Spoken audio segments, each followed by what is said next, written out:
ओम नमो भगवते वासुदेवाय नमः। माघ मात्म का 17वां अध्याय। भगवान दत्तात्रेय जी ने सहस्त्र बाहु से कहा कि अप्सरा कांचन मालिनी अपना संपूर्ण वृतांत सुनाने के बाद उस राक्षस से पूछने लगी, हे राक्षस, अब तुम अपनी दुर्दशा का कारण बताओ। स्पष्ट रूप से कहो कि किस महापाप के कारण तुम इस राक्षस योनि को प्राप्त हुए हो। राक्षस बोला, हे देवी, अपने पूर्व जन्म में मैं काशी में वेद पाठी ब्राह्मण था। पवित्र काशी में उत्तम ब्राह्मण कुल में मेरा जन्म हुआ था। मैं पवित्र कुलोत्पन्न शास्त्रज्ञ तथा धर्मज्ञ था, किंतु मैंने दुराचारी और हिंसक राजाओं, शूद्रों, चंडालों तथा पापियों से अनेक बार दान ग्रहण किया। इतना ही नहीं, मैंने पवित्र काशी नगरी में अनेकों पाप भी किए। मैंने स्वयं कुपात्रों से दान लिया, परंतु स्वयं कोई धर्म का कार्य नहीं किया। इसी कारण मृत्यु के पश्चात मुझे घोर नरकों की प्राप्ति हुई। मैंने पवित्र धाम काशी में पापी जीवन बिताया था, अतएव मैं अनंत काल तक नरकों में यातनाएं भोगता रहा। अपने पूर्व जन्मों के हाल बतलाते हुए राक्षस ने आगे कहा, हे देवी, नरकों के भीषण दुखों को भोगने के पश्चात 2 बार गिद्ध के रूप में, 3 बार व्याघ्र के रूप में और 2 बार सर्प के रूप में, 1 बार उल्लूक के रूप में तथा 9वीं बार शुक्र योनि में भी मेरा जन्म हो चुका है। अब 10वीं बार मुझे यह राक्षस योनि प्राप्त हुई है। इस योनि में मैं सहस्त्रों वर्ष तक जीवन बिता चुका हूँ, परंतु मेरा उद्धार नहीं हो रहा है। मैंने अपने इस वर्तमान निवास क्षेत्र को असंख्य निर्दोष जीवों की हत्या से 3 योजन के विस्तार तक जीवनहीन कर दिया है। मैंने अनेकों निरपराध जीवों की हत्या की है, जिसके पाप से मैं घोर दुखी तथा अशांत हूँ। हे देवी, आपके दर्शन मर्त का पान कर मुझे अथाह शांति मिली है। अब आप कृपा करके मेरे कष्ट निवारण की युक्ति बतलाने की कृपा करें।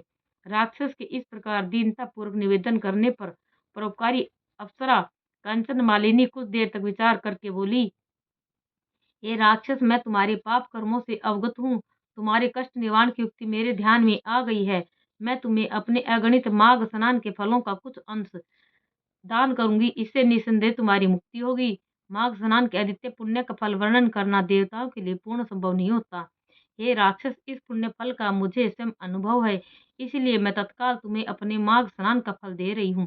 इसके पश्चात कांचन मालिनी ने अपने वस्त्र निचोड़ कर तथा हाथ में जल लेकर संकल्प कर अपने माघ स्नान का फल उस राक्षस को दान कर दिया। कांचन मालिनी के इस दान के चमत्कारी प्रभाव से वह राक्षस तत्काल राक्षस योनि से मुक्त होकर देवताओं जैसे स्वरूप को प्राप्त हो गई। उसी समय देव योनि प्राप्त कर चुके राक्षस को स्वर्गलोक ले जाने के लिए एक दिव्य विमान आ गया। प्रस्थान से पूर्व नतमस्तक होकर उसने कांचन मालिनी से कहा, हे माता, आपने पापों तथा दुखों से मुझे मुक्त किया है।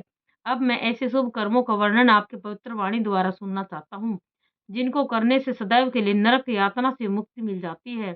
दिव्य शरीरधारी राक्षस द्वारा निवेदन करने पर कांचन मालिनी ने उसे उपदेश देते हुए कहा, हे सौम्य, सौपन में भी जीव हिंसा नहीं करनी चाहिए, काम को वश में रखना चाहिए तथा कभी भी पर स्त्री गमन नहीं करना चाहिए। सदैव भगवत भजन तथा धर्म कार्यों में लीन रहना चाहिए। पर छिद्रान्वेषण तथा परनिंदा से मुक्त रहकर सदैव ही सत्य संभाषण करना चाहिए। तुम्हारे स्नेह और श्रद्धा के वशीभूत होकर मैंने जो तुम्हें जो धर्मोपदेश दिया है, इसे सदैव ध्यान में रखकर मनसा वाचा कर्मणा धर्म लीन बने रहना तथा भगवत भजन करते रहना, इसी में तुम्हारा कल्याण निहित है।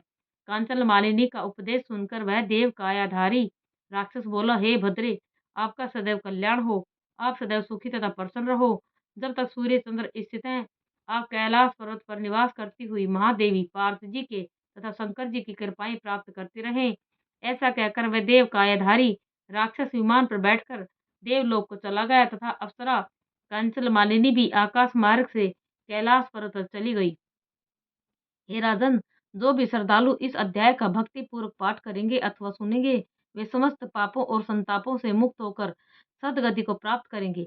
उनको सौपन में भी कोई दुख नहीं होगा और प्रेत बाधा से मुक्त होकर जीवन भर धर्मलीन बने रहेंगे। इति श्री पद्म पुराणे माघ मास में 7वां अध्याय समाप्त है।